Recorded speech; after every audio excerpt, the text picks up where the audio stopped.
Boston, Saturday morning. Rain clouds blanket the sodden city.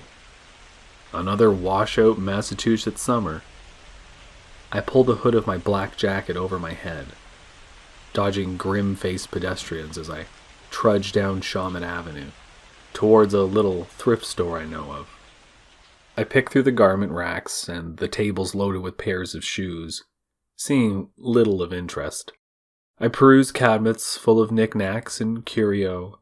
A ragged old clown doll stares back at me through rows of dusty porcelain children. I don't like its smile. Just when I think I'm about to leave empty-handed, I spy an old cardboard box near the back of the store. It is full of old VHS tapes. I ask the kindly old lady behind the counter if any of them are for sale. She smiles and nods. I proceed to rifle through the old tapes. There are a few old Disney movies, a copy of The Shawshank Redemption, and numerous unlabeled tapes that I assume are just blank. But 3 have handwritten labels stuck to them. Labels which pique my curiosity upon reading. Cops TV show, unaired footage, 1992. Another is dated 1993, the other 94. I've never heard of the show having any kind of blooper reel. It certainly would make for interesting watching. It'd also give me an excuse to dust off the old VCR in the closet of my apartment. I buy the tapes, and then begin the walk back home. The VCR takes a while to set up. I'm not convinced it'll work, but it does. Soon the nostalgic sound of old mechanisms whirring to life fills the room as I load the tape labeled 1992 into the receiver. I grab my smokes and a beer, turn off the lights, and then sit back down to watch. The screen flickers, a static buzzing sound vibrating through the old TV set. There's no intro music, title sequence, but the footage is instantly recognizable. A cop in the driver's seat of a squad car, a cameraman recording him from the passenger seat. The audio and video quality is much better than I expected. The caption says, Lynn, Massachusetts. That's just a few miles up the road. The next scene is of a traffic accident. A car is crumpled and smoking, having smashed into a tree by the side of the road.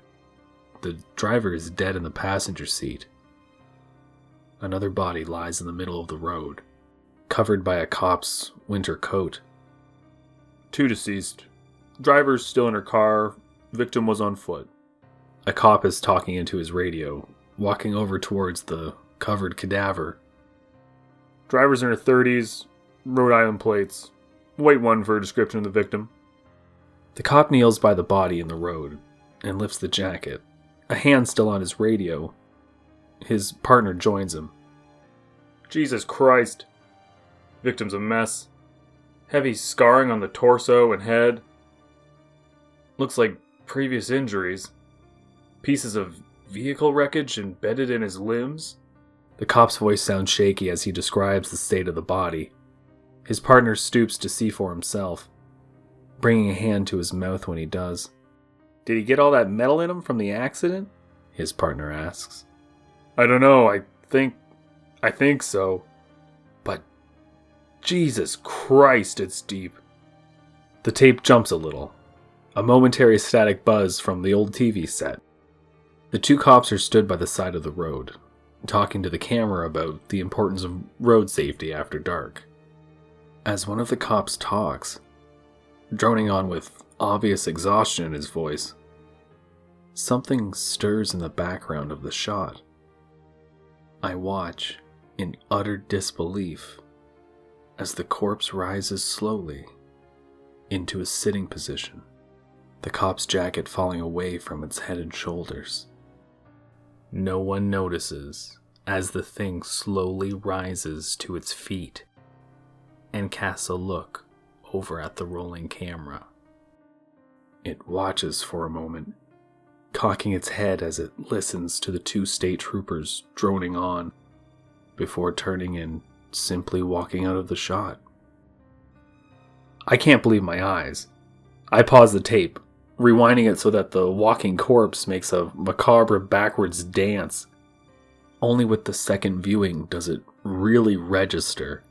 He was a mess of meat, metal, bone, and scar tissue. But the tape didn't lie. He did get up and walk off the road.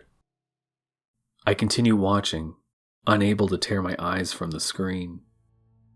The cops continue talking for a minute or so, when suddenly the pair are interrupted by the sound of shattering glass behind them.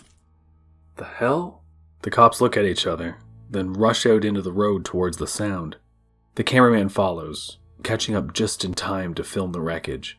The driver's window has been smashed. The woman's body is missing from the seat. Jesus fucking Christ, somebody took the driver's body.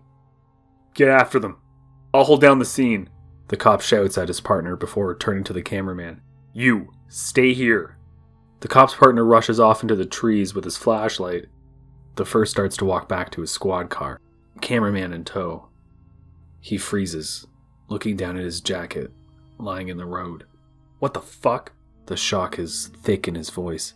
Where's the victim? The cop takes out his own flashlight now, shining it around the area, searching for something that isn't there. What the fuck is going on here? He hisses to himself, taking out his sidearm. He sees something at the side of the road and shines his flashlight at it. Tom? That you, man? What did you see? Turn the camera off. His partner looks like he's seen a ghost. Did you find anything? Turn the fucking camera off! The picture cuts to black. There's a little more of that hideous static buzz. Then silence. I stop the tape. This couldn't be real. It had to be someone's attempt at a low-budget found footage movie. Some sort of deep fake that, to be honest, was pretty damned convincing. But it wasn't just convincing. It was perfect. Everything from the car models to the hairstyles was perfectly early 90s. And the fear, the raw panic in that cop's eyes as he came bursting out of the woods, that wasn't acting. Thunder rumbles outside my apartment, the tapping of raindrops against the windows growing ever intense. I pace around my apartment, fingers threaded at the base of my skull, as I build up the will to continue watching.